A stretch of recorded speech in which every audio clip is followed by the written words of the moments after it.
Apakah hukum orang yang tak faham bacaan dalam solat? Solatnya sah, tapi tak dapat pahala yang banyak.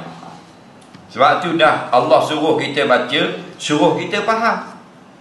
Bila kata wajjahtu wajhiya lillazi fataras samawati wal ard, biarlah dalam hati kita terjemah, aku hadapkan wajahku kepada Allah sekarang dalam semayang, Allah yang menjadikan langit dan bumi. Bila kita rakaat, Allah subhana rabbiyal azim wa bihamdih, aku tundukkan muka aku menyucikan Allah yang maha agung dengan kepujiannya. Kita duduk rabbil fili, ya Allah ya Tuhanku, berilah keampunanmu bagiku, warhamni, kasihlah kepada aku, wajburni, mana-mana yang kurang biarlah sempurnakan diri aku. Baru comel semayang. Faham? Tidak kau macam buruk. Waalaikumsalam, mayang sah. Assalamualaikum. Assalamualaikum.